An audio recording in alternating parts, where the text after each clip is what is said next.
Well, I don't know how to break this to you, but you're not getting any younger. I don't know whoever invented that term, but it's kind of a weird comment. Of course, we all know we're all aging, but how can we extend our life? In fact, that's one of my goals, is to help people live longer and definitely a more quality of life. Now, is there a really good test to determine how long you're going to live? Can you really tell by how many wrinkles a person has? I mean, the person who has the record for longevity they lived to 122 years. That's a pretty long time. There probably were people that lived longer than that, but it wasn't really well documented.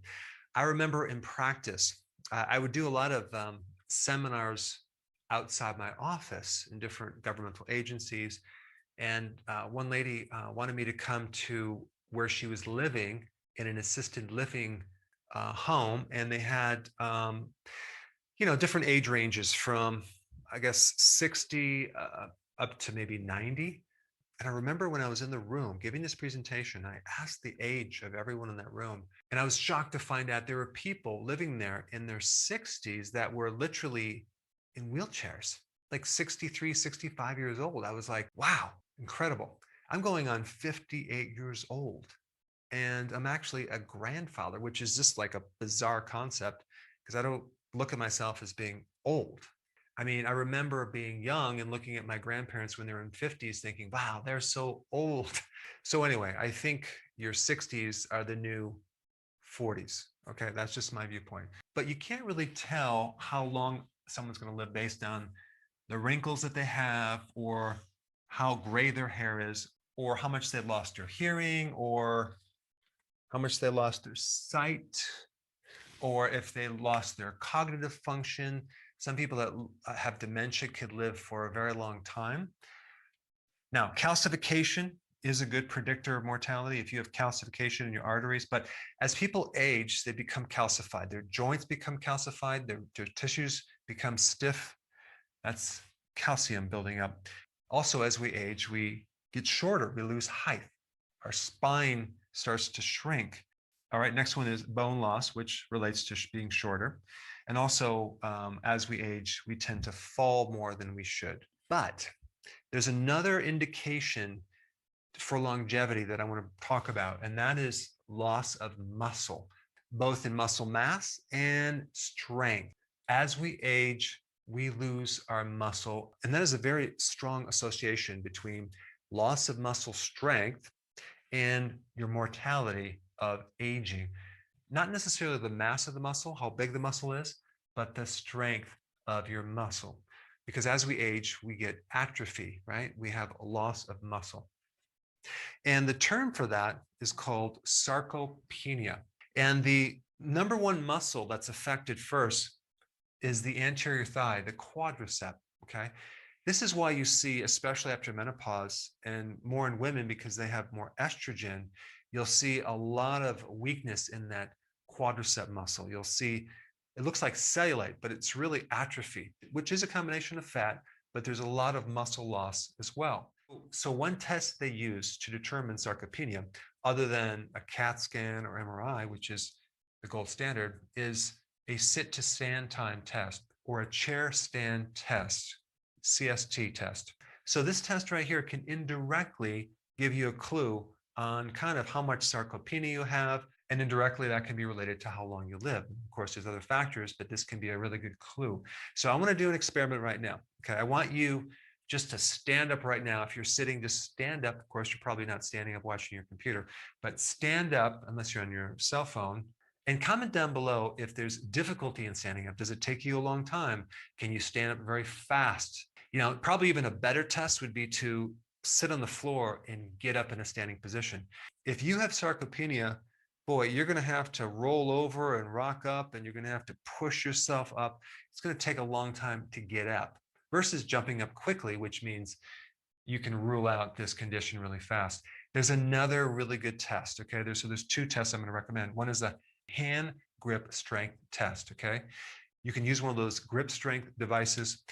And if you're a male and cannot grip strength 66 pounds or 30 kilograms of grip strength, then potentially there's a problem and you could have this condition. And if you're female, it would be 44 pounds or 20 kilograms of grip strength. So these are two really good home tests to see where you're at on the scale of things. Now, let's just talk about what we can do for longevity. Okay, what can we do to increase our length of life and make sure it's quality? And also, what can we do for sarcopenia? A lot of people have this condition. One of the biggest symptoms of a low vitamin D deficiency is muscle weakness, okay?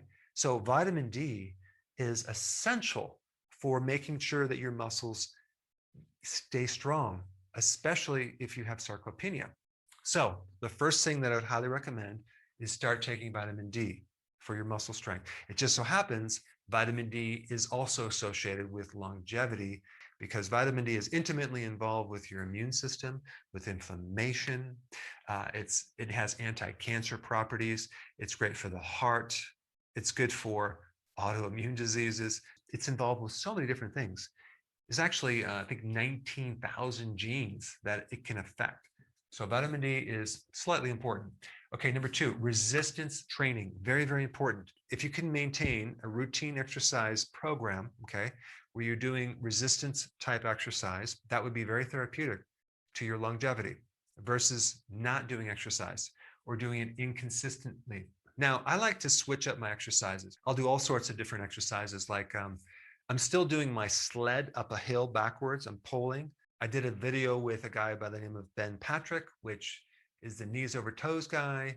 It was a really good interview, which involves walking backwards and pulling things backwards. So I'm still doing that exercise, but lately I'm also doing Pilates. I really like Pilates, works the whole body. And a new type of exercise, which is actually quite fascinating. It's a little different. It's called gyrotonics.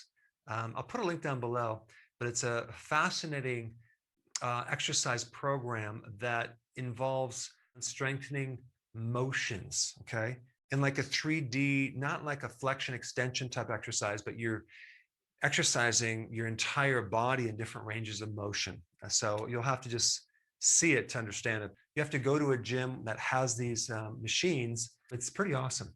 All right, number three, this is very important, not just for sarcopenia, but for longevity, nutrient-dense foods. I'll just give you one little example. Let's say, for example, you are deficient in folic acid, okay, or folate, right? Well, that alone can create the same damage as radiation, okay, to your DNA. So in other words, if you're deficient in folate, your DNA become damaged and they can't repair. That alone will shorten your life. There's some fascinating research. That's just one nutrient. Okay, number four, fasting. This will extend your life, definitely. But let's say, for example, you're getting older and you have sarcopenia, and maybe you just do one meal a day, right? Because you might not be in a situation where you can fast 5 days, especially if your muscles are weak. Not a good idea. But one meal a day, very smart. But fasting increases growth hormone. It increases autophagy, which is the recycling of old damaged proteins. It'll definitely increase your life. Okay, number five, keep your cortisol low. Cortisol is very destructive on your muscles, okay, especially your legs and your butt muscle. If you haven't seen that video, I'll put that video down below. But cortisol is necessary in normal amounts, but not in high amounts. If you have too much cortisol, boy, that will just really paralyze your immune system and shorten your life. Number six, and I think from my own viewpoint, this should be number one, okay? State of mind. They've done research on this. Having a life that has meaning is very vital for your longevity, your overall happiness. And unfortunately, it's not the majority. There's not a lot of people that are doing what they really want to do. But I would venture to say that state of mind is the number one factor for longevity. All right, number seven, adequate and quality protein. If we're dealing with sarcopenia, we're dealing with having the raw material to replace all your proteins, not just muscle, but all the biochemical pathways. We need adequate protein, and we definitely need quality protein. Eggs are at the top of the list, okay? And then if we just talk about sarcopenia itself, there's a version of an amino acid called leucine called HMB It's kind of a metabolite of leucine that can help correct sarcopenia. I just wanted to add this to the mix because if someone has sarcopenia, this is a good remedy. And there's a lot to learn about longevity. And so I think your next most important video to watch would be on this topic right here. Check it out.